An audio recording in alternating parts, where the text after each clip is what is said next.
At this point, I'd like to introduce you to what is called as the cultural epidemiological approach. This approach tries to combine medical or epidemiological approaches with that of socio-cultural context. This type of perspective was developed by Arthur Kleinman of Harvard University, and at the time he was proposing that we should understand diseases within the framework of a society, within the social cultural understandings of a society. And here, as presented by Wise Michelle, we have several items to look into. First is that of illness. So you notice immediately that they do not call it disease, they call it illness. What is the difference between disease and illness? As we've mentioned in the previous video, disease is the medical condition, illness is when you put that medical condition within the frame of society.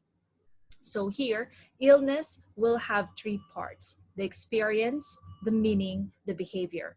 What does being a schizophrenic mean for an individual? How would a schizophrenic react in a society? And what are the experiences that are associated with schizophrenia? That is the broad cover of what we call as an illness. Now, when you try to understand the social cultural components of a disease, you have to operationalize this. And this is what we call as the EMIC.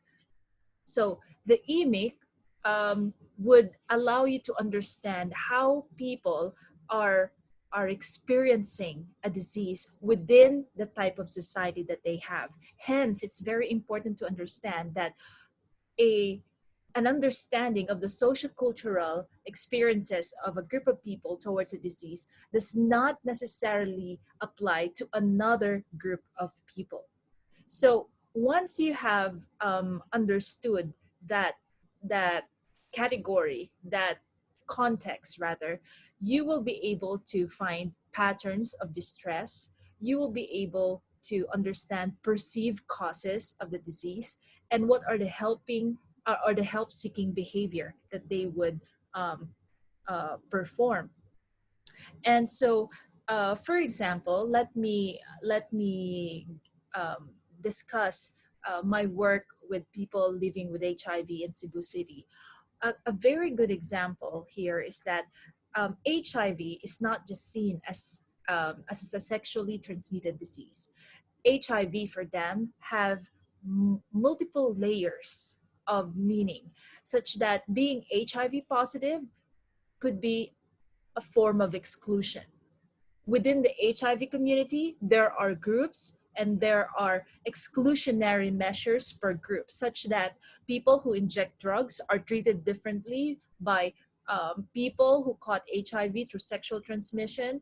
People in various gender categories also treat each other differently. So within the PLHIV community, there are already various contexts, various implications that would create a specific experience for a specific group of people experiencing that disease. Hence, the disease will have a different meaning to them.